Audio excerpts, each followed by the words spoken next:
कृष्णा कृष्णा हरे हरे हरे राम राम राम हरे हरे।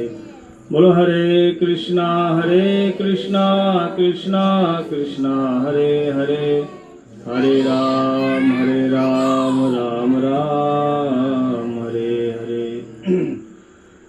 सर्वप्रथम अस्मदीय परमाराध्य श्री गुरुपाद पद्म ओम विष्णुपाद अष्टोत्तर शत श्री श्रीमद् भक्तिवेदांत शिला माधव गोस्वामी महाराज जी के श्री अभय चरण सरोज में साष्टांग दंडवत प्रति निवेदन करता हूँ।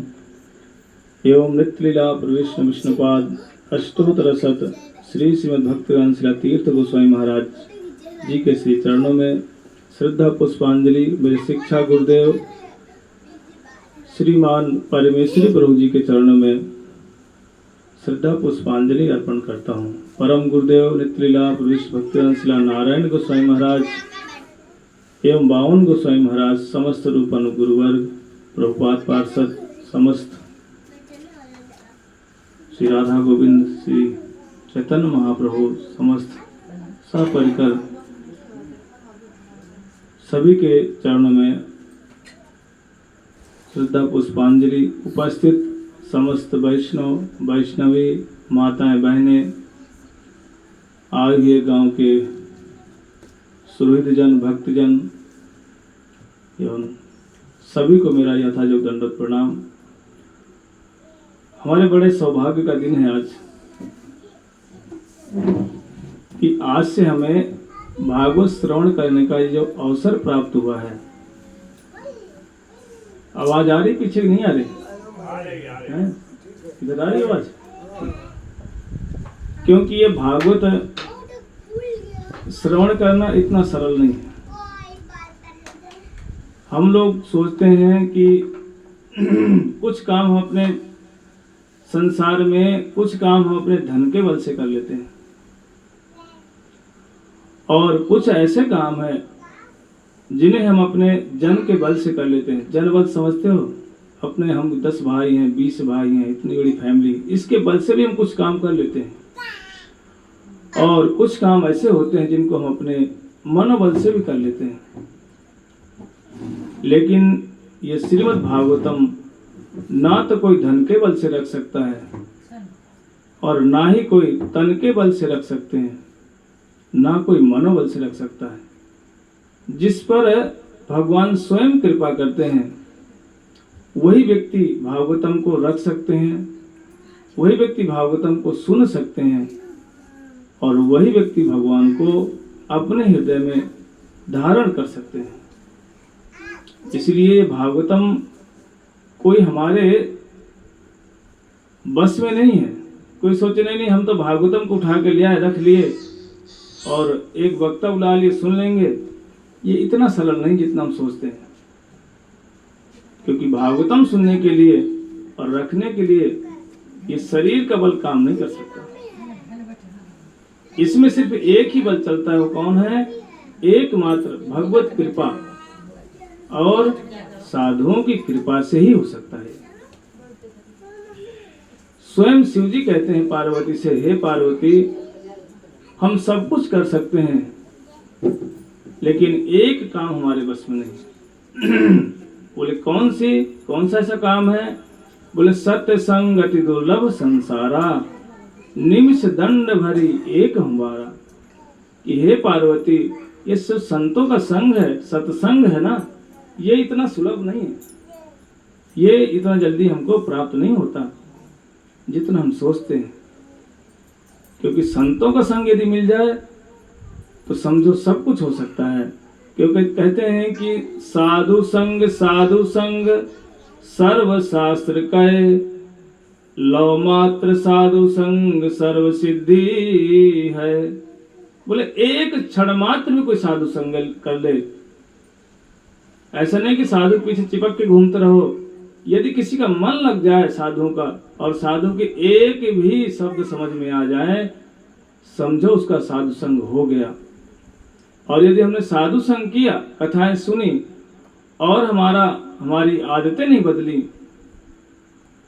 हमारा ये स्वभाव नहीं परिवर्तन हो रहा है, पैसा खर्चा करके खूब बड़ा आयोजन किया हमने, पंडाल लगवा दिए, पूरी जगह बैनर और गाड़ियों से हमने प्रचार करा दिया। यदि हमारा स्वयं का हृदय परिवर्तन नहीं हो रहा है तो समझो अभी हमने कथाएं नहीं सुनी, ना ही हमने साधु संग किया। साधु की इतनी महिमा है, कहते लव मात्र साधु संग सर्व सिद्धि है। एक लव, एक सेकेंड से भी कम, एक निमिष मात्र भी यदि साधु संग हो जाए, कहते हैं कि साधु संग का इतना प्रभाव है कि उसका संसार का जितना कलमश है सब कुछ धीरे धीरे करके खत्म होने लगता है। कहते साधु संग की इतनी महिमा है, तुलयाम लवे नापि ना स्वर्गम ना पुनर्भवम। कहते हैं कि इसकी तुलना कोई स्वर्ग से भी नहीं कर सकता। एक लव मात्र जो साधु संग है, इतनी साधु संग की महिमा है कि यदि कोई स्वर्ग की तुलना करे, बोले स्वर्ग भी इसके सामने कैसा है, बोले फीका पड़ जाएगा, हल्का पड़ जाता है। स्वर्ग की तो बात छोड़ दो, यहां तक कि जो ब्रह्म सायुज्य मुक्ति है, वो मुक्ति भी क्या है, फीकी पड़ जाती है, अर्थात हल्का पड़ जाता है। क्योंकि साधु संग की इतनी महिमा है, भागवतम की इतनी महिमा है। जब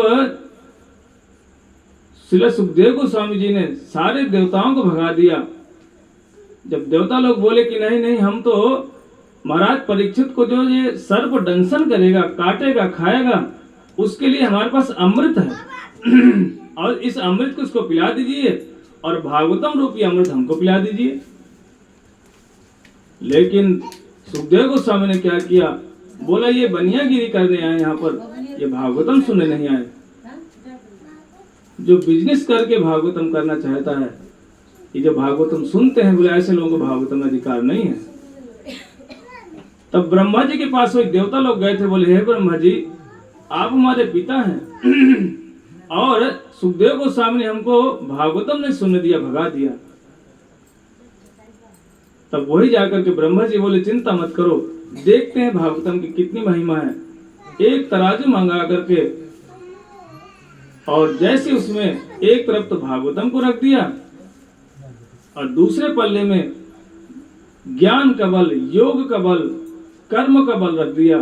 लेकिन लघुनन्यानि जातानि गौरवेणिदम महत। महत मतलब होता है भागवतम। भागवतम का पल्ला इतना भारी हुआ कि वो जमीन से टस से मस नहीं हुआ और ज्ञान का बल, योग का बल, कर्म का बल, आसमान में उनका पल्ला चढ़ गया। समझ गए कि भैया ये साधु संग अर्थात भागवतम की इतनी महिमा है, इतना ताकतवर है, कुछ नहीं कोई बिगाड़ सकता। इसीलिए कहते हैं कि साधु संग, लव मात्र साधु संग, इतनी महिमा साधु संग की है। लेकिन साधु संग इतना सरल नहीं होता। साधुओं की तो भैया आजकल कहें क्या, मंडी लगती है ना, मंडी जानते हैं आप लोग, मंडी चलती साधुओं की। एक हाथ में डंडा, एक हाथ में कमंडल। कोई महात्मा हुक्का पी रहा है, कोई तमाकू खा रहा है और हमारी तरह कपड़े ही पहन लेते हैं और गांजा पी रहे हैं। बताओ उनसे आप क्या सीखोगे। साधु एक समाज का शिक्षक होता है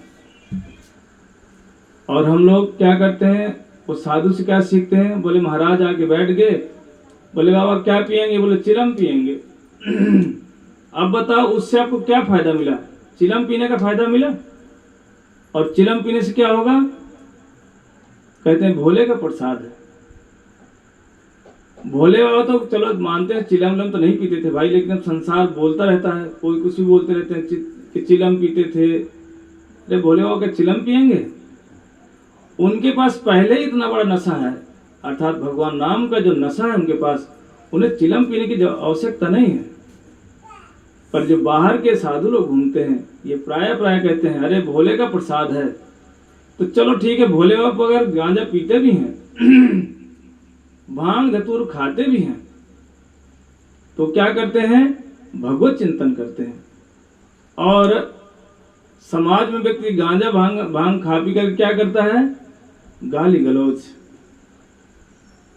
तो बताओ वो साधु से क्या मिला आपको? समाज में लोग कहते हैं भैया ये लड़का शराबी हो गया है, ये भांग पीता है, गांजा पीता है, सिगरेट बीड़ी पीता है। बताओ कैसा शिक्षक है साधु। उस साधु के संग से हमें क्या शिक्षा मिले कि गांजा पीना चाहिए? इसलिए ऐसे साधु से बचना चाहिए। कहते जाके नख और जटा विशाला, ताप सिद्ध साधु कल काला। कहते भैया कलयुग में कौन साधु प्रसिद्ध होगा? कहते ऐसे साधु प्रसिद्ध होंगे जो गुटखा खाए, तमाकू खाए, गांजा भांग पिए, मांस मछली खाए। वो कैसा मनुष्य है, कैसा साधु है। गुटखा खा रहे हैं, बोले महाराज आके इनको गुटखा खिलाओ। ऐसे साधु संग से क्या लाभ है आपको बताओ? कहते धन तमाखो सुल्फा गांजा, सूखा खूब उड़ायो रे, ते चरणामृत में मन लागा, मधुआ चाखन आयो रे। कहते मनुष्य जीवन क्यों मिला था कि भगवान का नाम का हम अमृत रस पान करेंगे, भगवान को भोग लगा करके उस प्रसादी को हम खाएंगे।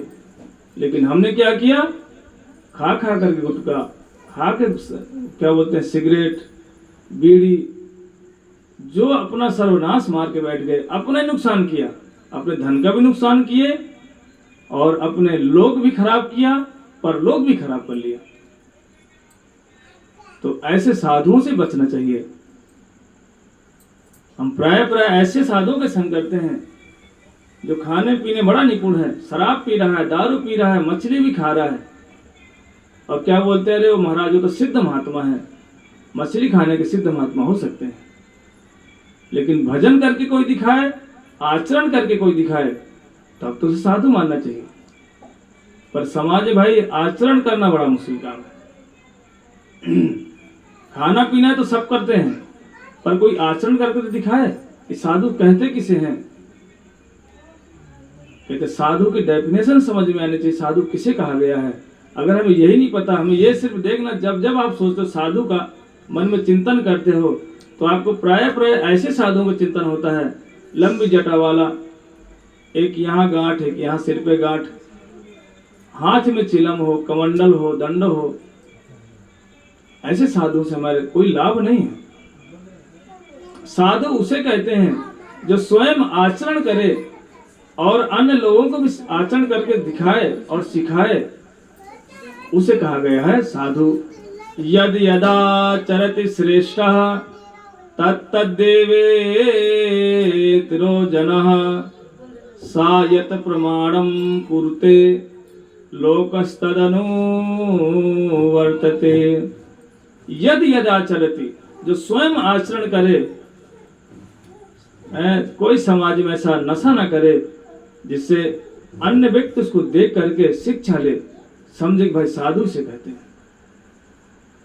इसलिए शिव जी कहते हैं पार्वती से, सत्संगति दुर्लभ संसारा।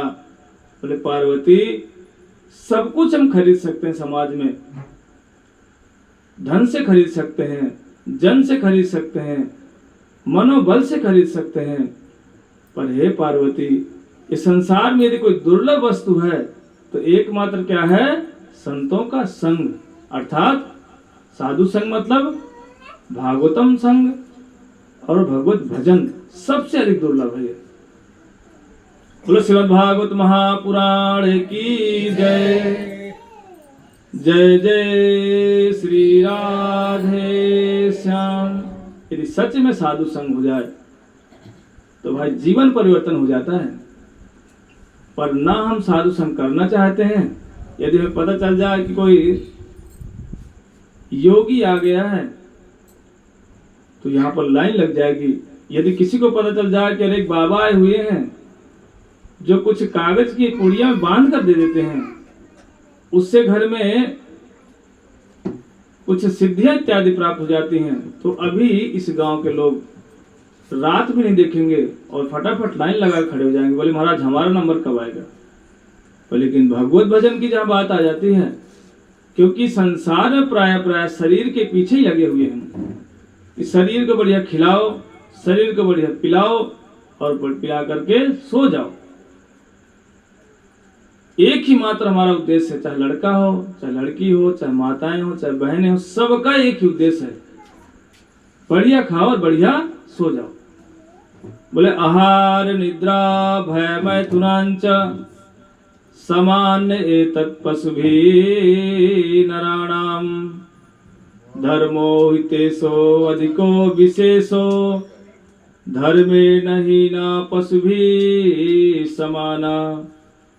किसी को पता नहीं है, हम समाज प्राय बोलते हैं मैं ब्राह्मण हूँ, ये क्षत्रिय है, वो वैश्य है, ये शूद्र है, पर आचरण क्या होना चाहिए ये हमें ज्ञान नहीं।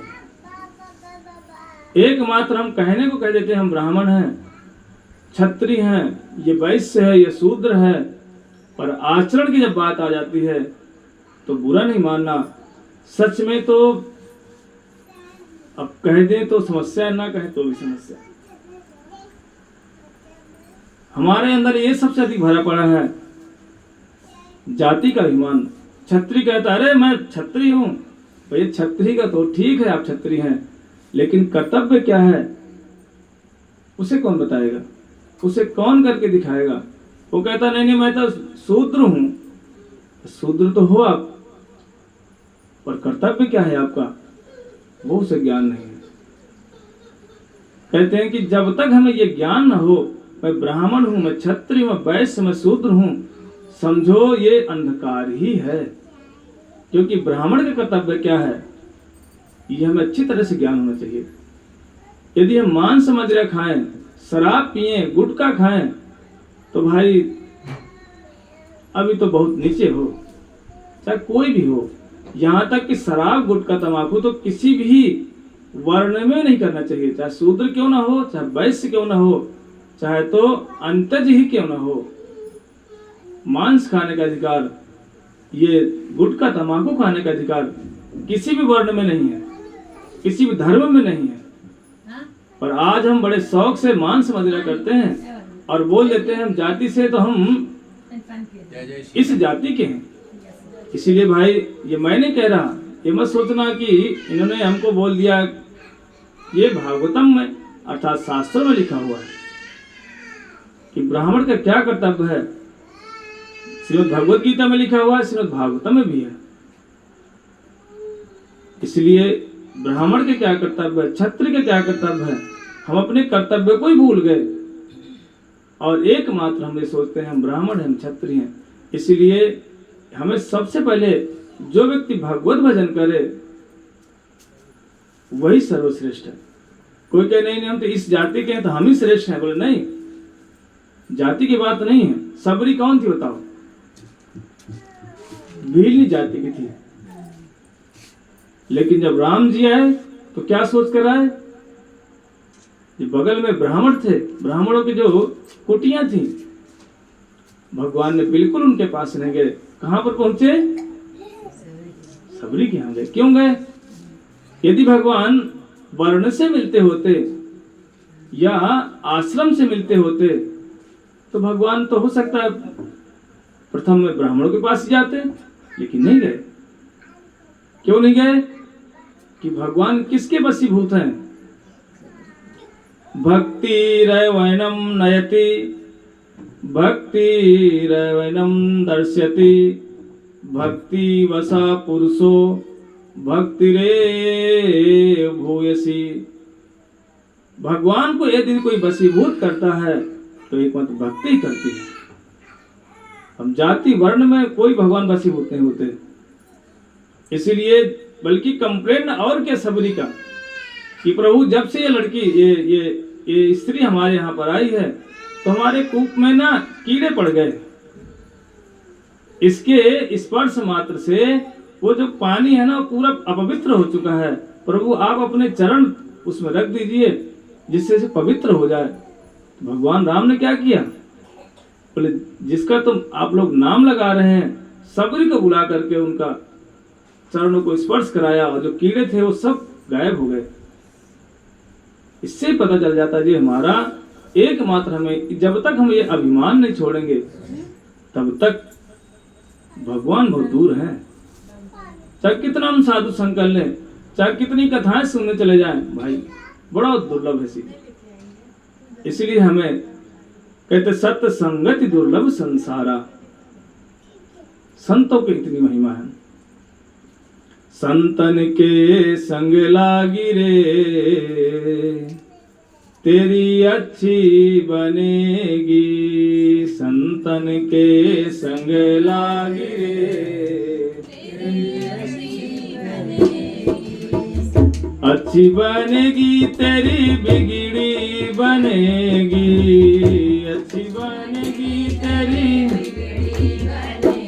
ओ अच्छी बनेगी, तेरी बिगड़ी बनेगी, अच्छी बनेगी ओ होय तेरो बड़ो भाग रे तेरी अच्छी बनेगी, होय तेरो बड़ो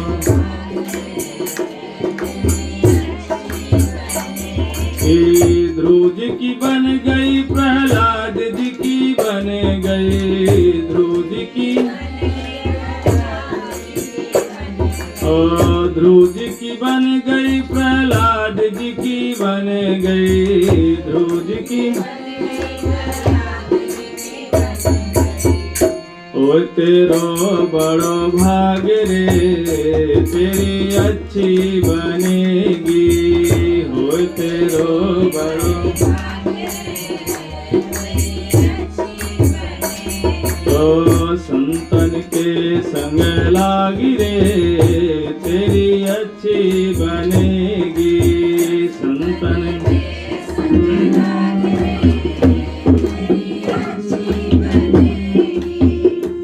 इसीलिए साधु संग की महिमा, यदि सच में साधु संग हो जाए तो व्यक्ति का चित्त भी परिवर्तन हो जाता है।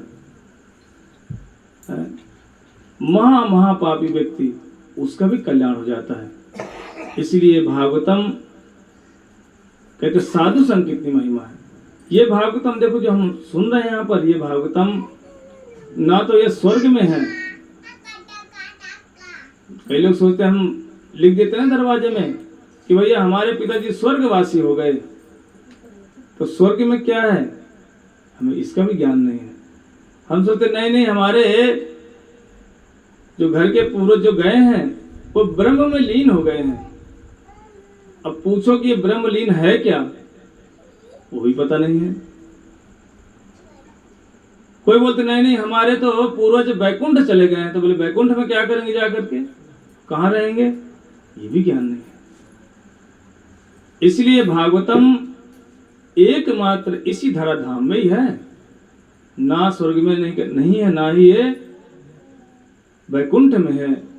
स्वर्गे सप्ते च कैलासे वैकुंठ नास्तयं रसः अतः पिबन्ति सद्भाग्या मां मुंचतां करिचित। बोले स्वर्ग में भी नहीं है ये। यदि स्वर्ग में भागवतम होती ना तो देवता लोग अमृत कलश लेकर के सुखदेव गोस्वामी के पास नहीं आते, और बल्कि सुखदेव गोस्वामी ने क्या किया, उनको वहां से भगा के और दिया। इतनी महिमा से तो भागवतम की, जो जिस अमृत के लिए देवता लोग लड़ाई कर लेते हैं, जिसके लिए गरुड़ से युद्ध कर लिया इंद्र ने, लेकिन लास्ट में देना ही पड़ गया, उस अमृत कलश को लेकर के देवता लोग स्वयं कलश लेके नीचे आ गए। बोले महाराज परीक्षित को बोले इसको पिला दो और हमको भागवत अमृत पान करा दो। इसलिए भागवत स्वर्ग में भी नहीं है, बल्कि सुखदेव गोस्वामी विचार करने लगे, को सुधा को कथा लोके को कांच को मणिर महान ब्रह्मरातो विचारैव देवान जहासः, उनका परिहास कर दिया सुखदेव गोस्वामी ने। इतनी महिमा, यहाँ तक कि ये भागवतम ब्रह्मलोक में भी नहीं है। ब्रह्मा जी भी स्वयं भागवतम सुनने के लिए अपनी पत्नी के साथ नीचे आते हैं, वो भी। और ये भागवतम शिवलोक में भी नहीं है।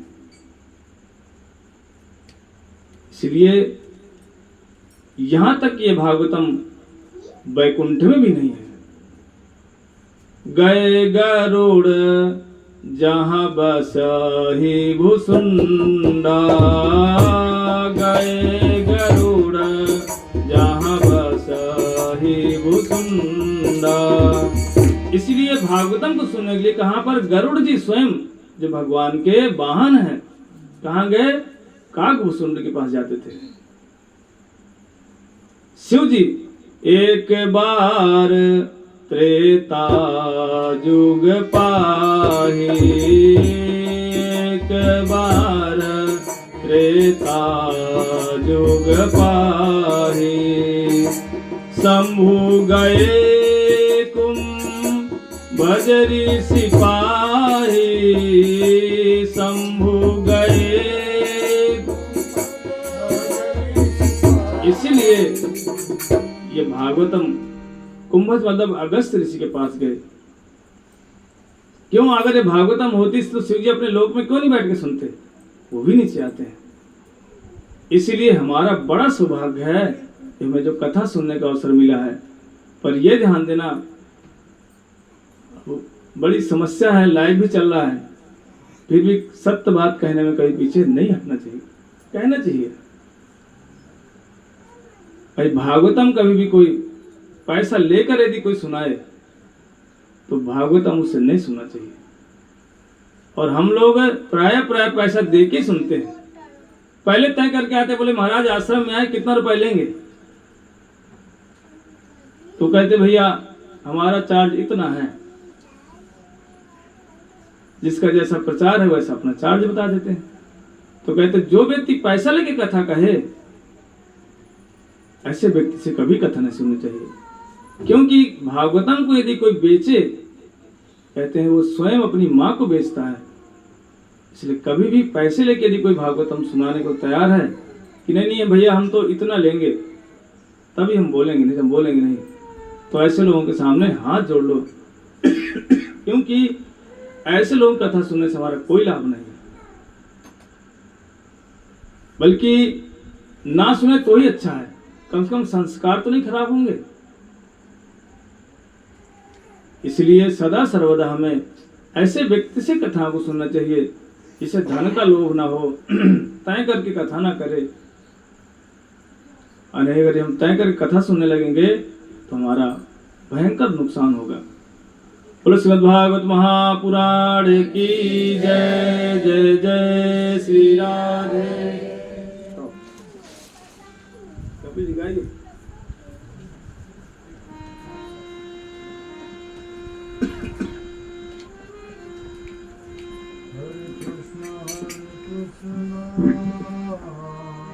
तो राजा बोला प्रभु हमें पूर्व जन्मों का थोड़ा सा ना स्मरण याद है। बोले आपको पूर्व जन्मों का क्या याद है? कहते मैं एक शूद्र था और जो मेरी पत्नी है अपने पति को मार करके जंगल में आ गई थी। मैं भी जंगल में था, हम दोनों साथ में रहने लगे। लेकिन कुछ समय के पश्चात एक दिन रामनवमी का समय आया और 9 दिनों तक भगवान राम की कथाएं चली। और हम लोग क्या करते, उन कथाओं में जाते, बिना बुलाए हम जाते थे और जा करके चुपचाप बाहर बैठे रहते, कथाओं को सुनते। और सुनने के बाद जो ऋषि लोग उस प्रसाद को पाते, हम भी उनके साथ खा लेते बैठ करके। 9 दिनों तक हमने भगवत कथाओं को सुना और जो भागवतम में जो प्रसाद मिलता था उसको हमने ग्रहण किया, जिसके कारण से ही जो हमने पाप किए थे, इसने अपने पति को मारा था, जिसका पाप हुआ था, हम दोनों बच गए। जब हम इस जन्म में आए तो हम राजा और रानी बन गए। किसके कारण से बन गए? बोले भगवान की कथाओं को सुनने के कारण से बने। इसीलिए बोले हे ऋषिवर, हमने विचार किया कि हम अनजान में साधु संग किए थे, क्योंकि खाने के लिए कुछ होता नहीं था, इसलिए हम चले जाते थे वहां। तो जब अनजान से साधु संग की महिमा इतनी है कि हम राजा बन गए, यदि अब हम समझ करके भगवत भजन करें तो पता नहीं हम क्या बन जाएंगे। बोले इसीलिए हम बैठ करके भगवान का नाम कर रहे हैं, कीर्तन कर रहे हैं। कलम सापहम, ये श्रवण मंगलम, ये श्रवण करने से जो कलमश था हृदय का वो नष्ट हो गया। इसीलिए हमें कथाओं को सुनना चाहिए। कथाएं मतलब मनोरंजन नहीं होनी चाहिए, कथाएं कथा की तरह होनी चाहिए। इसीलिए कथाओं सुनने से इतना फायदा है। पर यह ध्यान देना, कथा कहीं ऐसे मत सुनना कि भगवान ने 2 कान दिए हैं बोले प्रसाद घर से खा पी करके तो आए हैं, हम 1-2 घंटा टाइम पास कर लेंगे, देखेंगे वक्ता आया है वृंदावन से कैसा है वो, देखते हैं, थोड़ा सा समझेंगे उसे, उसके अंदर पांडित्य है कि नहीं है, कि खाली ऐसे कोई ढोल में पोल है कि भैया खाली देखने में साधु है, कुछ आता जाता है कि नहीं आता जाता। बोले फिर बाद में उससे तर्क वितर्क करेंगे। तो बोले इस उद्देश्य से यदि कथा सुनोगे तो कोई लाभ नहीं है। कई लोग सोचते नहीं नहीं यार, घर में ना थोड़ा सा ना शांति नहीं पड़ती, चले जाएंगे शांति से वहीं बैठे रहेंगे। क्यों, घर में रहेंगे तो माता वो पोते को पकड़ा देंगी, बच्चे को बोले संभालो उनको, तो इसलिए चले जाएंगे, 1-2 घंटे तो शांति रहेगी। तो यहाँ पर आएंगे क्या करेंगे, हाथ में हाथ ऐसे रख करके सो जाएंगे। तो भगवान ने 2 कान दिए हैं, दोनों कानों को मैं ऐसे इस्तेमाल नहीं करना, इधर सुनना और इधर से निकाल देना। कथाओं को कथा की तरह सुनना। कहते हैं कि एक बार एक मूर्तिकार था, आवाज जा रही ना पीछे तक, समझ में आ रहा कि नहीं, पता चलो मैं बोल रहा हूँ और आप एक मूर्ति बनाने वाले व्यक्ति था, उसने 2 मूर्तियां बनाई और दोनों का इनाम रख दिया। कहा एक मूर्ति 500 रुपए की है और एक मूर्ति 5000 रुपए की है। जो व्यक्ति ये अंतर बता देगा उसे मैं इनाम दूंगा। सारे गांव के लोग आए, बड़े बड़े विद्वत जन भी आए, सबने आकर मूर्ति के, किसी ने हाथ पकड़े, किसी ने मुंह पकड़ा। बोला भैया लग रहा है पीतल की है, मिट्टी की है। कारीगर बोला सब मिट्टी के ही हैं दोनों, ये इसमें कोई अंतर नहीं है, ना किसी के अंदर सोना घुसे लगा हुआ है, सब मिट्टी मिट्टी है पूरा। सारे लोगों ने खूब प्रयास किया, खूब रिसर्च किया। मीटिंग में बैठकर आपस में तालमेल करते, बोले नहीं कुछ गड़बड़ किया होगा, अरे लग रहा है झूठ बोल रहा होगा। तब एक वहां पर एक सज्जन एक साधु पुरुष आए।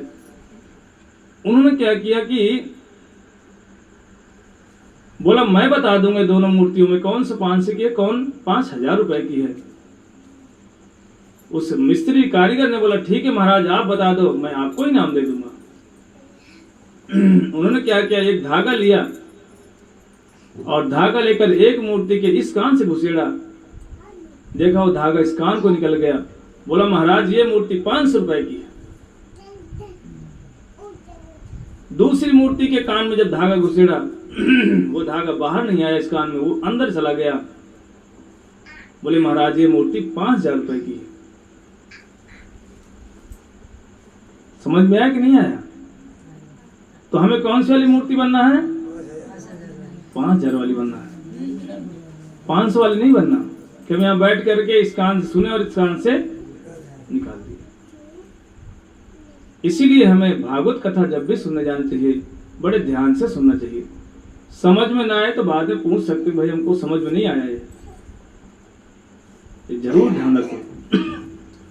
कहीं ऐसा ना हम कथा सुनने आए और मनोरंजन टाइप करके चले गए, उससे हमारा ही नुकसान होता है। बोले श्रीमद् भागवत महापुराण की जय। कहते हैं यदि भागवत सुनने की इच्छा हो जाए, कहते बहुत बड़ा सौभाग्यशाली व्यक्ति होता है वो। समझो उसने पूर्व जन्मों में सारे तीर्थों में स्नान कर चुके हैं, सब कुछ दान दे चुके हैं, वो सारे यज्ञ कर चुके हैं, क्योंकि भागवतम सुनना मतलब स्वयं भगवान को अपने हृदय में विराजित करवाना, बैठाना, उनका भजन करना। इसीलिए भागवतम, हमारे चैतन्य महाप्रभु कहते हैं कि भागवतम बहुत भाग्यशाली व्यक्ति के हृदय में ये इच्छा जागती है, मुझे भागवतम कराना है।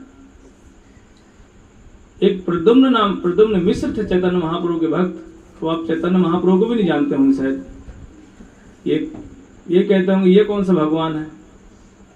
ये कलयुग में भगवान का, राधा कृष्ण का मिलित अवतार हुआ था बंगाल में। वृंदावन का भी जाना, वहाँ सभी लोग जानते हैं, और एक दो दिन में जरूर उनके विषय में बताऊंगा, आप लोग भी जानेंगे। जैसे ही प्रद्युम्न मिश्र जाकर के चैतन्य महाप्रभु से बोले, कहाँ? जगन्नाथपुरी में। बोले प्रभु मेरी इच्छा, मैं भागवतम सुनना चाहता हूँ। किससे? बोले आपसे सुनना चाहता हूँ। तो बोले प्रद्युम्न मिश्र, ये जो आपकी इच्छा हुई है ये पूर्व जन्मों का संस्कार है। नहीं तो भागवतम सुनने की इच्छा किसी की नहीं होती। इसीलिए भागवतम सुनना, समझो जो लोग बैठे हैं या जो लोग कहीं से भी सुन रहे बैठ करके, ये उनका पूर्व जन्मों के संस्कार हैं, ये उनका सौभाग्य है। और नहीं तो लोग अभी कहीं बगल में नाच वाच होने लगे ना, तो लोग वहां भर जाएंगे। लेकिन भागवतम सुनना ये पूर्व जन्मों का संस्कार के कारण से होता है। श्रीमद् भागवत महापुराण की जय। कहती है भागवत कहां पर हो रही है? कहती है भागवतम एक समय की बात है, नारद जी की बड़ी इच्छा हुई कि मैं सारे तीर्थों में भ्रमण करूं भगवान के जाने के बाद। और जैसे उनके हृदय में इच्छा हुई, सब जगह सारे तीर्थों में भ्रमण किए। कुरुक्षेत्र, श्रीरंगम, हरिद्वार, काशी इत्यादि सब जगह भ्रमण किया सारे तीर्थों में, लेकिन उनके मन को कहीं भी शांति नहीं मिली। उन्होंने विचार किया जहां भी जाता हूं सब जगह पाखंड ही पाखंड है, सब उल्टा सीधा चल रहा है। कोई भी व्यक्ति भक्ति के नाम पर एक दूसरे को ठग रहे हैं, या भक्ति कर तो रहे हैं पर उद्देश्य क्या है? स्वर्ग जाना। कोई भक्ति इसलिए कर रहा है कि मुझे कुछ सिद्धि प्राप्त हो जाए। तो बोले भक्ति के नाम में सब कुछ मिश्रण हो रहा है, खिचड़ी बन गई पूरी। इसलिए बोले तीर्थों में जाने से मेरा मन शांत नहीं हुआ। स्वयं कौन कर रहे हैं? नारद जी बता रहे हैं। बोले मेरे मन में एक विचार आया कि चलो मैं ना वृंदावन चलता हूं। लेकिन जैसे ही वृंदावन जाने लगे और वृंदावन में जाकर जमुना के तट पर गए, तो उन्होंने जाकर के एक आश्चर्य देखा। तत्राश्चर्यं मया दृष्टं श्रूयतां तन्मुनीश्वरः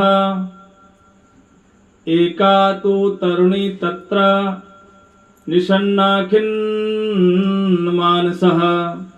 बोले मैंने एक आश्चर्य देखा जाकर वृंदावन में कि एक तरुणी है, अर्थात एक लड़की 17-18 साल की, उसके पास दो वृद्ध बूढ़े लेटे हुए हैं।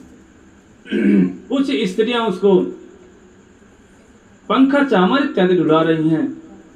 बोले ये आश्चर्य देख के मैं कुछ समझ नहीं पाया। वो स्त्री कभी रोए कभी हंसे। तो नारद जी ने विचार किया कि मैं इस स्त्री से कुछ पूछूं, लेकिन बाद में उनको याद आया कि भाई स्त्री है, लड़की है, मैं साधु में हूं, यदि मैं पूछने गया तो कहीं ऐसा ना हो मेरे ऊपर ही समस्या कोई खड़ी हो जाए, क्योंकि प्राय से हो जाता है। और बोले मैं डर के मारे नहीं गया, और जैसे ही देख करके मैं लौटने लगा, इतने में उस लड़की ने हमें आवाज दिया। बोले भव भव साधो क्षणम तिष्ठम मच्चित्ता पिनाशया दर्शनम तव लोकस्य सर्वतागणम परम। बोले भव भव साधो, बोले हे साधु रुक जाओ रुक जाओ। बोले पहचान गई आप कौन है? आप ही मतलब होता है मेरी भी। आप साधु हैं, संसार के दुख का नाश करते हैं। बोले मेरे भी एक समस्या आ गई है, मेरी भी समस्याओं को का समाधान करिए। नारद जी ने पूछा, बोले आप हैं कौन? क्वासी। बोले तुम कौन हो? बोले प्रभु, बोले अहम भक्ति रीति ख्यात्या इमौ में तनयो मतौ। बोले ये कौन है? बोले ज्ञान वैराग्यो नामनो काल योगे न जर्जरो। बोले जो दो दो लेटे हुए हैं मेरे पुत्र हैं, ज्ञान और वैराग्य। बोले आप कौन हो? बोले मैं भक्ति महारानी हूं। बोले जो चामर पंखा कर रही ये कौन है? बोले ये पवित्र नदियां हैं, गंगा जमुना इत्यादि नदियां हैं। नारद जी को बड़ा संशय हुआ कि भैया भक्ति भी दुखी है, वो भी कहां पर? वृंदावन में। और भक्ति तो चलो ठीक है, नवीन है, 16 साल की उम्र में है, लेकिन ज्ञान वैराग्य क्यों बूढ़े हो गए? बोले ये बड़ी समस्या खड़ी है। यदि ज्ञान और वैराग्य ही बूढ़े हो गए तो क्या कारण हो रहा है इसके पीछे क्या कारण है? इसके पीछे यही कारण है कि वृंदावन धाम में ज्ञान और योग की कोई आवश्यकता नहीं है। वहां पर ज्ञान और वैराग्य का स्थान नहीं है। कौन? वृंदावन। अब आप सोचते हैं जब वैराग्य का स्थान नहीं है तो क्या विषयों का स्थान है? बोले नहीं, जो भगवान की सेवा के लिए वस्तु लगाए। वैराग्य किसे कहा गया है? बोले संसार के विषय वस्तु से उसको वैराग्य हो जाए, भगवान की जो सेवा की वस्तु है उसमें उसको अनुराग हो जाए, बोले वही उसका वैराग्य है। अनासक्त विषयान यथा अर्हम उपयुंजितः निर्बंधे कृष्ण संबंधे युक्तम वैराग्य उच्यते। ये भगवत गीता में बोला भगवान ने कि वैराग्य किसे कहा गया है। ये नहीं कि संसार तो छोड़ा, भगवान को भी छोड़ के बैठ गए, बोले हम महावैरागी हैं। ऐसा वैराग्य, भगवान का भजन ही छोड़ दिया, बोले वैराग्य नहीं है। इसलिए बोले वैराग्य किसे बोला गया है? जो अपनी विषय वस्तु उसको छोड़ करके भगवान की जो सेवा की वस्तु हैं उनको लेकर के भगवत सेवा करे, वही असली वैरागी है। इसलिए जो बोलते हैं ना केवल वैराग्य, बोले उनके लिए वृंदावन में स्थान नहीं है। वृंदावन तो ऐसा स्थान है जहाँ ठाकुर के दर्शन करके भक्त तो नाचने लगते हैं। योगी कभी नाचेगा नहीं, ज्ञानी कभी नाचता नहीं है। ज्ञानी क्या सोचता है? अरे भगवान का तो कोई रूप नहीं है, कोई नाम नहीं है। क्यों? वो प्राय सोचता है जो संसार की वस्तुएं हैं ये सब नश्वर हैं, अर्थात भगवान भी नश्वर हैं।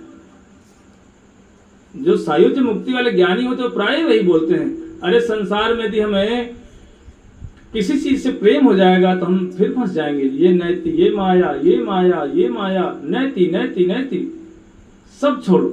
ये ज्ञानियों का हिसाब किताब है। ज्ञानी लोग ऐसा विचार करते हैं। योगी क्या कहता है? बोले परमात्मा है, परमात्मा का दर्शन करो, अर्थात परमात्मा को मानेगा तो जरूर, पर उनकी सत्ता को स्वीकार नहीं करता। इसलिए भगवान क्या बोलते हैं? बोले ये दोनों ठीक नहीं है। अपाड़ी पानो जवनो गृहीत्वा कहते मेरे हाथ नहीं, मेरे पैर नहीं है। बोले ऐसा मुझे ज्ञानी मुझे प्रिय भी नहीं है। इसीलिए बोले भक्ति कौन है? बोले स्वयं भगवान की अपनी शक्ति स्वयं प्रिय है उनकी। इसलिए यदि कोई भक्ति करता है भगवान उसके सब समय उसके नजदीक ही रहते हैं। इसलिए गोपी भाव दर्पण नव नव क्षणे क्षण तारागे कृष्णेर माधुर्य। कहते हैं कि जो कृष्ण का दर्शन करते हैं हर समय कृष्ण कैसे नव नवायमान, हर समय प्रसन्न। कभी भक्त दर्शन करके वृंदावन में देखना, कभी जाना, भक्त कभी दर्शन करके ठाकुर जी का कभी तो नाचता है, कभी कभी ठाकुर जी का दर्शन करके रोने लगता है, और कभी कभी तो दौड़ लगा देता है गलियों में। बोले भैया ये कोई भक्ति है? बोले यही तो भक्ति है। कहती है भक्ति के लक्षण है एवं वृतास प्रिय नाम कीर्त्यो जाता अनुरागो द्रुत चित्त उच्चै हसति यथ रोदति रोति गायति उन्मादवत नित्यत लोक बाह्य। लोक बाह्यता जिस संसार का ज्ञान ही नहीं हो, कह रहे संसार क्या कहेगा, नंगा घूम रहा है, कपड़े भी नहीं पहना, रो रहा है, लोग देखेंगे कैसा बाबा है, तो रो रहा है खड़े होकर के। बोले इसका भी उसे चिंता नहीं रहती। यही वृंदावन में साधुओं की अवस्था, सच में साधु है तो। इसीलिए बोले वृंदावन धन्य है वृंदावन। नारद जी बोले चिंता मत करो। और भक्ति देवी पता क्या बोली, बोली नारद जी यदि मेरा दुख दूर नहीं हुआ तो मैं इस देश को छोड़ करके विदेशो गम्यते मया, बोले मैं विदेश चली जाऊंगी। नारद जी ने बोला यदि भक्ति विदेश चली गई तो फिर हमारा क्या होगा। बोले हे भक्ति महारानी चिंता मत करो, मैं व्यवस्था करता हूं। बार बार उन्होंने चिंतन किया, ज्ञान को जगाया। ज्ञान प्रबुद्धताम शीघ्र रे वैराग प्रबुद्धताम, बोले हे ज्ञान हे वैराग जागो जागो। लेकिन वो तो जगे ही नहीं। वेद वेदांत सुनाए उनको, मोहर मोहर बार बार गीता पाठ भी उनको सुनाया, लेकिन ज्ञान वैराग तो टस से मस नहीं हो रहे। अब नारद जी बड़े दुखी हो गए। नारद जी ने विचार किया मैं क्या करूं। इतने में आकाशवाणी हुई, बोले नारद सत्कर्म करो सत्कर्म। नारद जी ने बोला भैया अभी तक जो मैं पढ़ रहा था वेद वेदांत, क्या सत्कर्म नहीं है। तो बोले कहां पर, कौन बताएगा सत्कर्म किसे कहते हैं। आकाशवाणी बोली, बोले भैया जाकर साधुओं से पूछो। अब तो महाराज नारद जी इको कम कर थोड़ा सा। नारद जी क्या किए, सारे आश्रमों में जाने लगे, सबसे पूछते। बोले भैया ये सत्कर्म किसे कहते हैं। उसमें से कुछ साधुओं ने सोचा कि नारद जी जैसे महान संत आ रहे हैं, हमसे पूछेंगे, यदि हम जवाब नहीं दे पाए ना तो बड़ा अपमान हो जाएगा। इसलिए क्या बोलते, बोले हमने मौन व्रत ले रखा है, हम बोलते ही नहीं है। लेकिन नारद जी ने विचार किया कि चलो बद्रिका आश्रम चलते हैं, वहां शायद हो सकता है इसका कुछ निवारण हो जाए, उपाय मिल जाए। लेकिन रास्ते में उनको दूर से चतुर्सन आते दिखाई पड़े। ब्रह्मा जी के जो मानस पुत्र हैं, सनक सनंदन सनातन और सनत कुमार, नारद जी को जैसे ही देखा चारों भाई बड़े प्रसन्न हो गए। बोले भैया अब तो नारद जी मिल गए, अब आनंद आएगा कथा सुनने में। कहते साधु को साधु मिल जाए ना तो बस फिर तो कहने क्या है। और यदि चोर को चोर मिल जाए, कहते हमारे गुरु जी मिल गए, अब आनंद आएगा चोरी करने में। क्यों, अब नई नई युक्तियां बताएंगे ना, कैसे ब्लेड फंसा कर कैसे उसके पॉकेट को फाड़ना है कि उसके जांग में भी ना लगे और हमारा काम भी हो जाए। सोचो चोर कितना एक्सपर्ट होता है। ये अगर पैंट में आप पैसे डाल रखे हो और ऐसे ब्लेड मारता है कि आपकी जांग नहीं कटती, सिर्फ पैंट ही कटता है। क्या उसका अनुभव है। ऐसा अनुभव। लेकिन जैसे ही नारद जी को देखा चतुर्सनों में, नारद जी का तो मुंह लटका हुआ, दुखी अवस्था में। चतुर्सनों ने बोले भैया ये क्या अवस्था है आपकी, साधु होकर के ये मुंह लटका क्यों घूम रहे हो। बोले कथम ब्रह्मानंदी मुखम कुतश्चिंता तुरो भवान त्वरितम गम्यते कुत्र कुतश्चागमनम तव इदानीं शून्य चित्तो असि गतो वित्तो यथा जनः तवेदं मुक्त संगस्य नोवुचितं वद कारणम। बोले नारद जी ये क्या मुंह लटकाए घूम रहे हैं। ऐसा लग रहा है गता वित्तो यथा जन, अर्थात वित्त मतलब धन। क्या आपको कोई धन खो गया क्या। कहते जिस तरह से एक विषयी व्यक्ति का पैसा गिर जाए वो पागल हो जाता है। यदि किसी नशेड़ी का व्यक्ति का नशा लेने के लिए खरीदने के लिए कहीं जा रहा हो, उसका पैसा गिर जाए, फिर उसके हृदय की स्थिति देखो, पागल हो जाता है। चाहे धूप नहीं, चाहे कितनी कड़क धूप हो, वो 10 बार उस गली के चक्कर मार लेगा। कोई पूछेगा बोले भैया क्या होगा, अरे बोले भैया 10 का नोट गिर गया। क्यों, बोले वो वहाँ मिलना था ना, वो कुछ नशा करने वाला सामान, 10 रुपए के लिए 10 बार चक्कर मार लेगा। तो नारद जी क्या आपका कोई 10 रुपए गिर गया क्या? कहते वित्त तो या तना, वित्त मतलब होता धन। जिस व्यक्ति का धन खो जाए वो पागल की तरह घूमता है।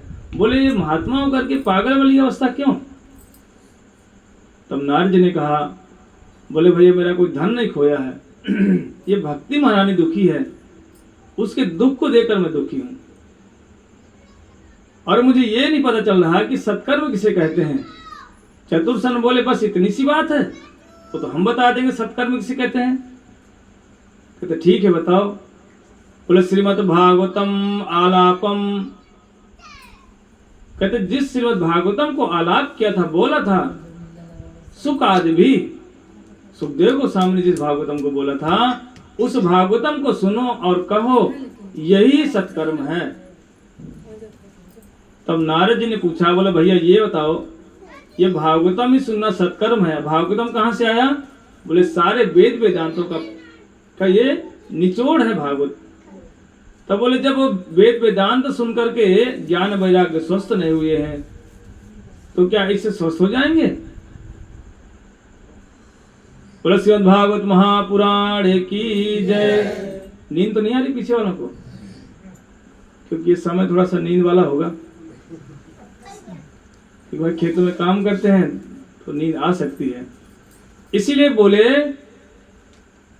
कि जब वेद वेदांतों को सुनकर के ज्ञान वैराग्य नहीं ठीक हुए, तो भागवतम सुनकर ठीक हो जाएंगे क्या? तब चतुर्सन ने कहा, देखो भैया पूरी किससे बनती है? घी से। यदि बोले घी खत्म हो जाए और घर में दूध रखा हो, तो घी कहां से बनता है? दूध से। तो बोले यदि पूरी बनाना, घी खत्म है, तो दूध डाल करके तो हम बना सकते कि नहीं बना सकते? नारद जी बोले महाराज ऐसे कैसे बन जाएंगी पूड़ियां दूध से? कभी आपने बनाया? दूध से पूड़ियां तली कभी नहीं तली, तल भी नहीं सकते क्योंकि दूध है भाई। बल्कि घी से तल जाएंगी, पर घी कहां से बनता है? दूध से तो बनता है। यदि कई माताओं के बोले नहीं हमारे यहाँ घी खत्म हो गया है, गाय का दूध रखा है, तो दूध डालकर पूड़ियां तलेंगे, तो तल जाएगा? कभी नहीं तल सकते। कोई बोले नहीं नहीं, अरे पके आम को खाने से स्वाद बनता है, मीठा लगता है। आम कहां से आया? आम के पेड़ से आया। तो भाई पेड़ है, पेड़ के छाल को खाओ, उसके पत्ते को खाओ, उसमें स्वाद होना चाहिए, लेकिन उसमें स्वाद नहीं होता। होता है क्या? कभी खाना कसालापन होता है। अमियां खाओगे, इस टाइम आम की अमियां खूब है, तो उसमें मीठापन नहीं होता, कसालापन होता है। लेकिन यदि वही आम पक जाए और पके हुए आम को यदि कोई तोता चोंच मार दे, कहते हैं भैया अब तो आम अस्वादनीय हो गया है और अधिक मीठा हो जाता है, कि नहीं होता?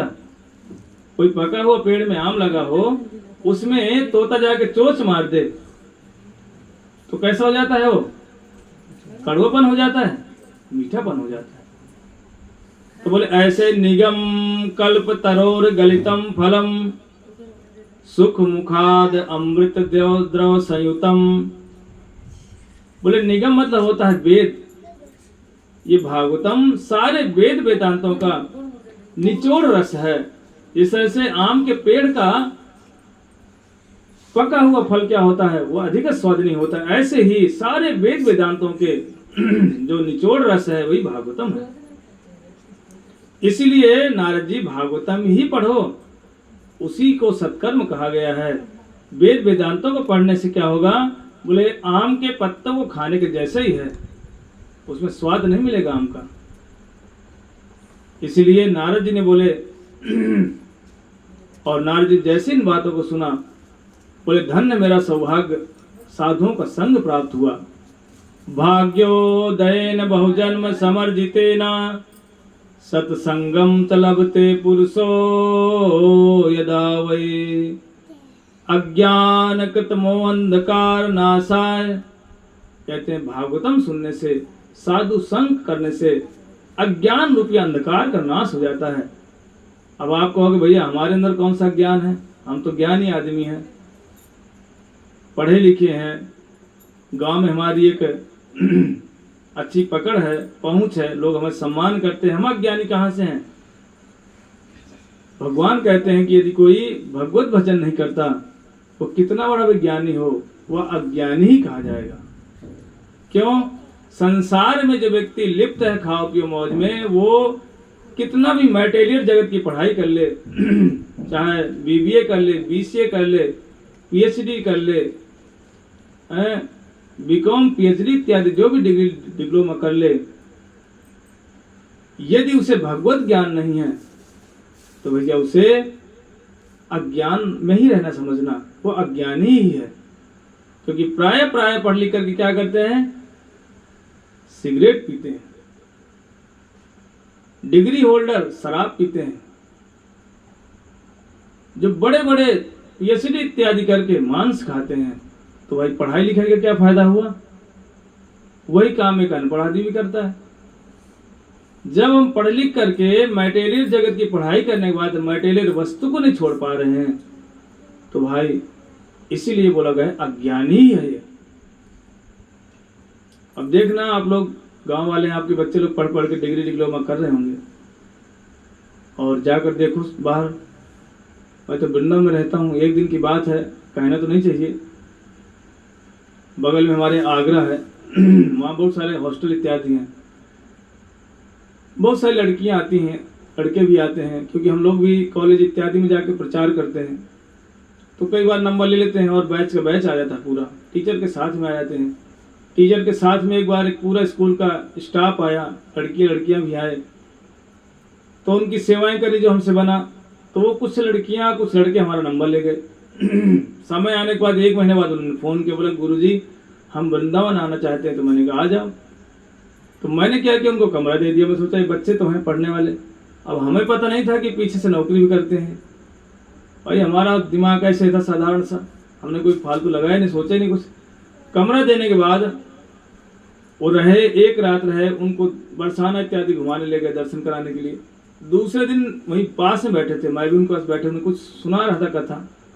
इतने में एक लड़की का फ़ोन आया, उस लड़की ने अपना फ़ोन उठाया तो बोली हेलो हेलो कौन? तो बोली मैं तेरी माँ बोल रही हूँ, पहचानी नहीं क्या मुझे? क्योंकि नया नंबर था कोई, इसलिए नहीं पहचान पाई। तो बोली बेटी कहाँ है? तो बोले मैं तो यहीं हूँ आगरा में। बोली मैं तो आने वाली हूँ 1 घंटे बाद तेरे पास। बोले अभी मत आना, मैं मार्केट में हूँ। देखो कहाँ बैठी है, वृंदावन में। और क्या कर रही है? एमबीए की तैयारी कर रही है, एमबीए कर रही है। सोचो कितना भयंकर झूठ। मैं चुपचाप सुनता रहा। जब उसने फोन काट दिया मैंने कहा ये पैसा कौन देता तुझे पढ़ाई के लिए? बोली माता पिता देते हैं। मैं कहा पिता क्या करते हैं? बोले पिता पुलिस में है, आर्मी में।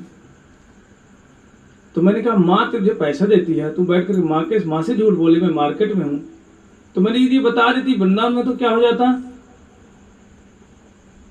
सोचो कितना बड़ा झूठ बोल रही है और एमबीए करने जा रही है। इसलिए भाई जितने पढ़े लिखे प्राय पर उनकी बुद्धिमती खराबी हो रही है। क्यों? संगति। उनकी संगति कैसे है? सिगरेट पीने वालों से। हॉस्टल में जाते बच्चे ना बिगड़ते ही हैं, सुधरते बहुत कम हैं। तो मुझे पता है सारी चीजें।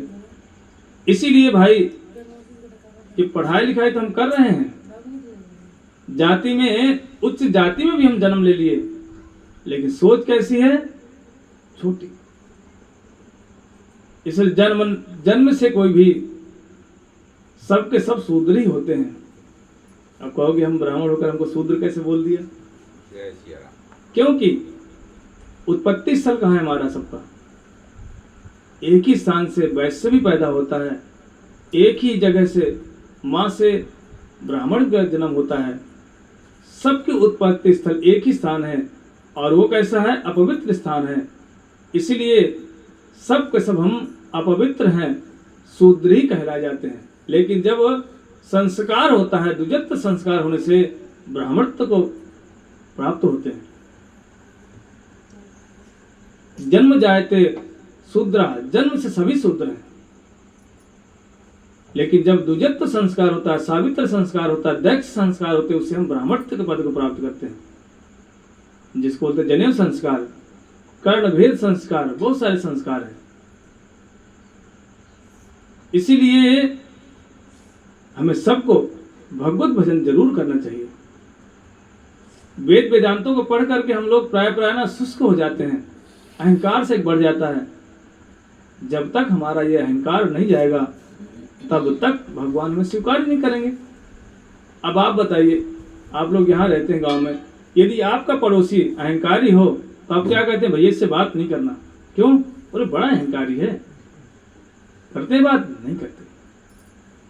तो क्या भगवान स्वीकार कर लेंगे आपको? इसलिए हमें सदा सर्वदा अपना ये सोचना चाहिए, ठाकुर जी के हम अंश हैं, भगवान की कृपा से हम यहाँ पर हैं। किसके लिए अहंकार करें? फिर जीवन कितने दिन का? उस दिन का। और किसी के पास गारंटी कार्ड भी नहीं है कि नहीं भाई मैं 60 साल में तो चलूंगा, जाऊंगा यहाँ से। किसी का कोई भरोसा नहीं है। और सब कुछ संसार का ना तो कुछ लेके आए हो और ना ही लेके कुछ जाने वाले हो। कोई कहे नहीं मैं 4 बीघे लेके पैदा हुआ था, कोई कहे नहीं भैया ये तो मैं पैंट शर्ट पहन के ही आया था। आज तक कभी नहीं सुना गया। इसलिए नारद जी को जैसे देखा, नारद जी को बोले भाई देखो वेद वेदांतों की बात छोड़ो, भागवतम पढ़ो। और बोले कि धन्य मेरा सौभाग्य, मुझे भाग्योदयन बहुजन्म समर्जितेना, बोले बड़े भाग्य से साधुओं का संग मिला, अर्थात आप लोगों का संग मिला है, जिससे मुझे ये पता चला कि भागवतम की इतनी महिमा। और सुन करके इतने प्रसन्न हुए। बोले प्रभु ये बताइए ये भागवतम कहाँ पर किया जाए, आयोजन कहाँ किया जाए? बोले भागवतम का आयोजन आनंद घाट अर्थात हरिद्वार में किया जाए। और हरिद्वार में जाकर के वो भागवतम हुआ था। किसने सुनाया? चतुर्सनों ने नारद जी को सुनाया। और जैसे भागवतम शुरू होने वाली थी इसके पहले ही जो भक्ति महारानी थी, जो वृद्ध अवस्था में उसके पुत्र पड़े हुए थे, देखा कि भक्ति सुतौ तौ तरुणो गृहीत्वा प्रेमैक रूपां सहसा विरासीत्। श्री कृष्ण गोविंद हरे मुरारे नाथेति नामानि मुहुर्वदन्ति। भक्ति सुतौ तौ, द्विवचन, दोनों पुत्रों के साथ भक्ति प्रकट हो गई। कैसे? प्रेमैक रूप भगवान का, उसका मुख एकदम खिला हुआ है, दोनों पुत्र जवान। इतना ही नहीं, कहते जब वहां पर भागवतम का आयोजन हुआ तो ऋषियों ने जाकर निमंत्रण दिया। कुछ तो ऋषि निमंत्रण से आए और कुछ लोग नहीं आ रहे थे, तो भृगु ऋषि जाकर सबको समझाए। बोले भैया भागवतम हो रहा है, बिना बुलाए चलो।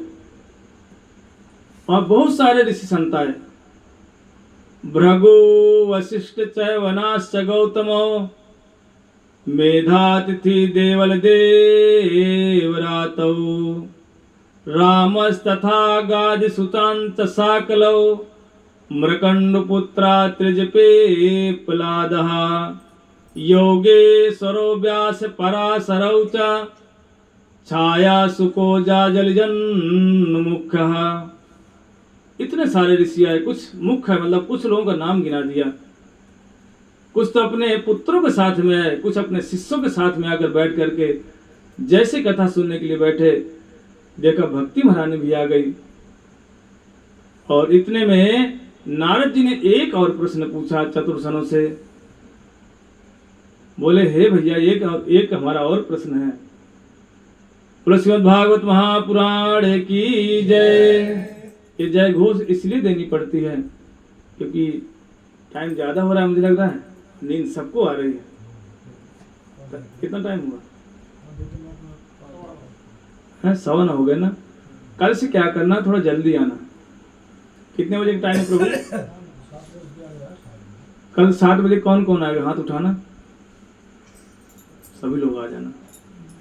क्योंकि 7 बजे आप लोग आ जाएं, कम से कम 2 घंटे तो हो जाए। तो 1 घंटे में क्या करें, हमें तो वो ये मजबूरी में समेटना पड़ रहा है बस। क्योंकि किसी चीज को यदि कहना है और समझाना तो उसके लिए समय तो चाहिए। तो कहो 10 मिनट में हमें पूरी भागवत सुना दो, तो हम सुना भी देंगे तो उससे आपको कोई फल मिलने वाले। क्यों? क्योंकि बुद्धि इतनी तीक्ष्ण नहीं है कि हमने जो बोला और आपको याद रहे। अभी मैं कल अगर पूछूंगा ना तो आधे लोग नहीं बता पाएंगे कल क्या हुआ था। क्यों? याद नहीं रहता। कारण क्या है कि मन हमारा बहुत सारी जगहों में लगा हुआ है। इस हृदय रूपी भवन में इतनी सारी बातों को लेकर हम बैठे हैं कि भगवान की कोई जगह खाली है ही नहीं है, इसलिए कथाएं जाएंगी कहाँ? इधर सुने और इधर से निकल ही जाएगी। कहते गिलास यदि भरा हो और भरे गिलास में कुछ वस्तु भरो तो क्या होता है? वो जमीन में गिर जाती है। इसलिए हमारे हृदय में क्या भरा है? द्वेष भावनाएं, दूसरे के प्रति निंदा, बुराई, अहंकार, ईर्ष्या, द्वेष, मद, मात्सर, ये ऐसे भरा हुआ है, खचाखच से भरा हुआ है। बिल्कुल जगह नहीं है। इसलिए गोस्वामी तुलसीदास जी कहते हैं, हृदय भवन प्रभु तोरा, आए बसे बहु चोरा, मानत नहीं निहोरा, करत रहत बरजोरा। कहते प्रभु ये हृदय भवन तो आपका था, लेकिन काम और क्रोध के खुले हैं रेस्टोरेंट, खा पी करके मौज उड़ा लो, बाद में करना पेमेंट।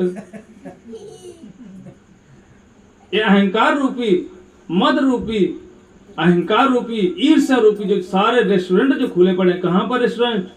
रोडों में नहीं खुले, हमारे हृदय में खुले हुए हैं। और यदि हम इन्हीं को लेकर मरे तो पेमेंट भी करना हमें ही पड़ेगा। इसलिए कहते हैं कि जब तक ये हृदय भवन साफ नहीं करेंगे तब तक ये कथाएं नहीं प्रवेश करेंगे। क्योंकि राम कथा मंदाकिनी, चित्रकूट चित चारु, तुलसी सुभग सुयोग वन, सीताराम बिहारू। कहते हैं हृदय किसके लिए है? बोले हृदय तो ठाकुर जी का स्थान होना चाहिए, लेकिन हमने क्या भर दिया? संसार की वस्तुओं को भर के रख दिया। इसलिए हम कौन है? अबोध बालक की तरह हैं। जैसे एक छोटा सा बच्चा होता है ना, वो मिट्टी भी समेट के रख लेगा। यदि उसकी माँ उस कचरे को फेंकने जाएगी तो रोता है, कहता नहीं नहीं माँ, वो मेरे खेलने के समान है। तो ऐसे हम छोटे बच्चे के जैसे ही हैं, संसार के कचरे को समेट कर भर लिया, लेकिन जो रखना चाहिए था गिलास में हमने वो नहीं रखा। इसलिए नारद जी की बातों को सुनकर के और वहां पर भक्ति महारानी जैसे आके बैठ गई, सारे ऋषि लोगों ने कथाओं को सुना। अब जल्दी समाप्त कर देते हैं, कल से फिर कथाएं होंगी। और कल से जल्दी आना और पेन कॉपी भी लेके आना, कि कहीं हो सकता है हम कुछ गड़बड़ी करें तो आप नोट कर लेना कि भैया हमने तो ऐसे सुना था, ये ऐसे कैसे बोल रहे हैं। क्योंकि जो हकीकत है शास्त्र में वही बोला जाएगा। क्योंकि ना हमारा उद्देश्य किसी का मनोरंजन कराना है और ना ही हम धन संपत्ति लेने के लिए किसी के यहाँ पर आए हैं। यहाँ पर एकमात्र आने का उद्देश्य था हमारे ये कपिल महाराज, इनकी बड़ी वो थी। वैसे तो हमें यहाँ कथा करने 16 तारीख को आने था, जगह गोरखपुर में है, नाम तो नहीं जानता मैं। वहाँ पर 16 तारीख से कथा थी और 16 को ही आना था, 15 को। लेकिन इसके पहले ही इनका निमंत्रण आया कि हमारे यहाँ भी एक बार कर दो, तो इसलिए यहाँ पर हम आ गए। समय ना होने पर भी हमने कहा नहीं, अगर ऐसी बात है तो हम जरूर चलेंगे। क्योंकि प्रायः हमें यही नहीं पता कि साधु किसे कहते हैं, समाज में कैसे रहना चाहिए, कैसे उठना चाहिए, कैसे बैठना चाहिए, क्या खाना चाहिए, क्या नहीं खाना चाहिए, कुछ भी ज्ञान नहीं है।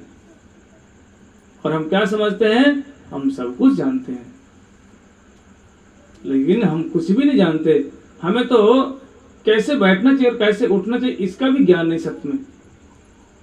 जब भी हमें बैठना चाहिए तो हमें सामने वाले जैसे ठाकुर जी हैं, तुलसी जी हैं, भागवतम रखा, हमको प्रणाम करना चाहिए। तो आप कहोगे हमें सिखाओगे? मजबूरी सिखाना नहीं ना, चले आप हमसे बड़े हैं, हो सकता है बुद्धि में तेज हो हमसे, ये भी कह सकते हैं, हमें कोई बहुत बड़ी बात नहीं है। पर ज्ञान अर्थात उसको पालन करके दिखाना, जब भी बैठना चाहिए हमें, तो हमें भागवतम में तुलसी जी को हाथ जोड़ के प्रणाम तो कर लें। उठना चाहिए तो हमें प्रणाम करना चाहिए उस स्थान को भी, क्यों? जिस स्थान पर हमें आत्म कल्याण हमारा हो रहा है। इसलिए कल से थोड़ा सा जल्दी आना और विस्तार से सिखाएंगे, बोलेंगे कथाओं को। पेन कॉपी भी ले आना, लिखना भी, क्योंकि भाई हम तो स्पष्टवादी थोड़ा सा पढ़ जाते हैं, शास्त्रों की बात को हम कह देते हैं, कहीं ऐसा ना हो आप लोगों के हृदय में लगे बात। इसीलिए वहां पर बैठ कर जैसे कथाएं हुई तब जाकर के उन्होंने पूछा, नारद जी ने बोले प्रभु इन कथाओं को सुनने से किसका किसका कल्याण होगा? तो चतुर्सन बोले, ब्रह्मा जी के जो मानस पुत्र है, बोले भैया सबका कल्याण होगा। बोले कोई दुराचारी हो, शराब पीने वाला हो, पराई स्त्री गमन करने वाला हो, झूठ बोलने वाला हो, कोई सोना चांदी पैसा रुपए चोरी करने वाला हो, यहां तक कि बोल दिया कि भैया यदि कोई मर गया हो और मरने के बाद कोई भूत भी यदि कथा सुन लेता है तो भूतों का भी कल्याण हो जाता है। नारद जी का थोड़ा सा दिमाग ठनक गया, बोले भैया ऐसे कैसे हो सकता है? जिसके शरीर ही नहीं है वो कथा कहां सुन लेगा? भूतों में कोई शरीर होता है क्या? जब उनको भूख प्यास लगती है तो देखते हैं कोई हट्टा कट्टा पहलवान घूम रहा है, बोले बस चलो इसके शरीर में घुसो, और देखना व्यक्ति दुबला हो जाता है। ये भूत प्रेत सुनते भी हैं, लेकिन शरीर न होने के कारण से इनको भूख भी लगती है, इनको प्यास भी लगती है। इसलिए कई लोग क्या बोलते, बोले सुसाइड कर लेंगे। बोले क्यों? बोले संसार के कलह से तो पीछा छूट जाएगा। अरे भैया यहाँ से छोड़ते वहां कलह भयंकर है, वहां खाने को भी नहीं मिलेगा। क्यों? शरीर नहीं है। अभी आयु पूरी हुई नहीं, उसके पहले हमने आत्महत्या कर लिया, फांसी में लटक गए, जहर खा लिए, या किसी का गला घोट के हमने काम कर दिया। अब भूत बन के घूमेगा जब तक वो उसकी आयु पूरी नहीं हो जाती। इसीलिए नारद जी बड़े आश्चर्य पड़ गए, बोले भाई शरीर नहीं फिर कैसे हो जाएगा? बोले ऐसे होता है। तब उन्होंने सुनाया कि श्रीमद् भागवतम, बोले सदा सेव्या श्रीमद् भागवतम वार्ता, बोले सदा सर्वदा सुनना चाहिए। बोले श्रवण मात्रेण हरिचित्ता समाश्रयेत। कहीं मैं ज्यादा संस्कृत तो नहीं बोला हूं कहीं कुछ? नहीं ठीक है, सही है, सही जा रहे हैं। तुमने कहा कहीं ज्यादा कुछ आपको लग रहा हो कि भाई कुछ ज्यादा संस्कृत बोली जा रही, समझ में नहीं आ रहा। भाई मैं इसलिए बोल देता हूँ कि आपको प्रसंग बोलते मैं श्लोक इसलिए बोल रहा हूँ कि प्रमाणित हो जाए बात। कोई ये ना कह सकता कि नहीं ये तो अपनी मर्जी से बोल रहे बैठ के। इसीलिए जैसे उन कथाओं को सुनने से बोले भूतों का कल्याण हो जाता है तो बोले कोई नारद जी बोले कोई प्रमाण है? क्योंकि भैया बिना प्रमाण की बात बनती नहीं। तो बोले एक प्रमाण है। बोले एक स्थान पर एक ब्राह्मण थे और उनकी पत्नी का नाम था श्रीमती धुंधली देवी। बड़ी कामकाज करने में बड़ी नियम वाली रहती, वो नियम पूरे पालन करती। नहाना धोना, खाना पीना टाइम से बनाना, खा करके सो जाना, बड़ी नियम वाली थी। लेकिन भजन नाम से बिल्कुल उसको वैराग्य था। बोले आत्मदेव पंडित जी इतने दुखी हो जाते थे। एक दिन तो वो दुखी होकर क्या विचार किए कि गाय थी, गाय के भी कोई संतान नहीं, मेरे घर में कोई संतान नहीं। बड़े दुखी थे वो। यहां तक कि बताते हैं कि पंडित जी ने एक पेड़ भी लगाया, वहां फल भी नहीं होते थे। इतनी महिमा है। लेकिन एक दिन दुखी होकर विचार किए कि भैया जब संतान ही नहीं तो मैं किसके लिए करूं, और जाकर के दुखी होकर के जंगल के बाहर बैठ गए। इतने में एक साधु सन्यासी आए, उनको देख करके पंडित जी ने क्या किया, रोना शुरू कर दिया। साधु ने विचार किया जंगल में रो रहा है, जरूर भगवान को याद करके रो रहे होंगे। क्योंकि वही जंगल में कोई रोता आदमी क्या सोचता है, भगवान को याद करके रो रहे हैं। लेकिन वो पंडित जी के पास जैसे साधु गए, बोले क्यों रो रहे हो, क्या कारण है? बोले प्रभु मेरे घर में सब कुछ है, एक पुत्र नहीं है, एक हमको पुत्र की आवश्यकता है। बिना पुत्र के संसार हमको बैठने भी नहीं दे रहा है। कहते अरे ये तो बांझ है बोलते हैं हमको लोग। तब साधु ने कहा देखो ब्राह्मण, इस पुत्र के चक्कर में क्यों पड़ते हो, भगवत भजन करो, इससे ही कल्याण हो जाएगा। बोले मुंच ज्ञानम प्रजा रूपम बलिष्ठा कर्मणो गति विवेका तो समासाध्या तज संसार वासनम। बोले संसार की वासना को त्यागो। कहाँ पुत्र परिवार के चक्कर में तुम घूम रहे हो? क्योंकि प्राय प्राय हमारा दुख यही होता है। साधु के पास जाएंगे, बोले महाराज धन नहीं है। जब कुछ और नहीं मिला, बोले हमारे पुत्र की शादी नहीं हो रही है। जब और कुछ समस्या, बोले हमारी बेटी की शादी नहीं हो रही, लड़का अच्छा नहीं मिल रहा। यही दुख। लेकिन हमारे चैतन्य महाप्रभु कहते दुख किसे कहते हैं? दुखेर मध्य कौन दुख है गुरुतर, कृष्ण भक्त संग देखी नहीं दुख पर। बोले अर्थात जो साधुओं को संग नहीं मिलता, हमें यही सबसे बड़ा दुख है। संसार में सारी चीजें, मैंने पहले बोला, सारी व्यवस्थाएं मिल सकती हैं, कि साधु का संग इतना सरल नहीं है। और वो भी साधु होना चाहिए, किसी तरह का लोभ ना हो, कोई वांछा रखने वाला ना हो, ऐसा साधु यदि मिल जाए। स्वयं युधिष्ठिर महाराज नारद जी से कहते हैं, बोले नारद जी साधुओं का संग इस मनुष्य जीवन में बहुत दुर्लभ है। यानी प्राय प्राय साधु कैसे मिलते हैं? बोले भैया कौन सा धन, कौन सा पार्टी ठीक है? बोले गरीब आदमी यदि गया तो बोले महाराज अभी समय नहीं है हमारे पास, बाद में मिलना, गुरु जी के पास टाइम नहीं है। और यदि कोई संपन्न व्यक्ति पहुंच जाए, बोले कौन आया है? बोले वो सांसद जी आए हैं, वो मंत्री जी आए हैं। बोले ठीक है फटाफट बुला लो, समय है। क्यों? उन्हें पता है ये पैसे वाला व्यक्ति है, हमको धन देगा। कहते गुरुओ बहवा संति शिष्य वित्तापहार कहा, दुर्लभा सतगुरु देवी शिष्य संतापहार कहा। वित्त मतलब होता धन। कहते हैं शिव जी की हे पार्वती, ऐसे गुरुओं का मिलना, समाज में गुरुओं की लाइन लगी पड़ी। कौन? वित्तापहार का, शिष्य का धन का हरण करने वाले बहुत गुरु हैं। लेकिन संतापहार का, जो जन्म मृत्यु जरा व्याधि से बचा ले, ऐसा गुरु दुर्लभ है। इसलिए संसार में जब लोग आते ना, कहते भैया ये पैसे, अगर पैसे वाला अगर शिष्य है तो स्वीकार कर लो। बोले गरीब आदमी, छोटा मोटा है, टूटी झोपड़ी है, बोले ठीक है आप भजन करना, ठीक है दूर रहो। समझो मामला गड़बड़ है। इसलिए बोले कि ब्राह्मण तुम्हें संसार के सुख दुख के चक्कर में क्यों पड़ रहे हो? भगवत भजन करो। कहते साधु संघ की महिमा इतनी है। साधुओं के लिए हर समय में व्यग्र होना चाहिए, एक उत्कंठा होनी चाहिए कि संसार में सब कुछ मिला, लेकिन देखना आप लोग समाज में क्या क्या नहीं करते, किसके लिए? सुख के लिए। लेकिन क्या आज तक बताओ आप लोग सुखी हुए? कई हमारे दादा लोग हैं जिन्होंने क्या प्रयास नहीं किया, यत्न नहीं किया कि हम सुख से रहेंगे, तो क्या सुखी हुए? घर बोले, कई लोग सोचते नहीं ये मेरा घर बन जाए ना, ऊपर वाला भी और बन जाए, बस सुखी से रहूंगा।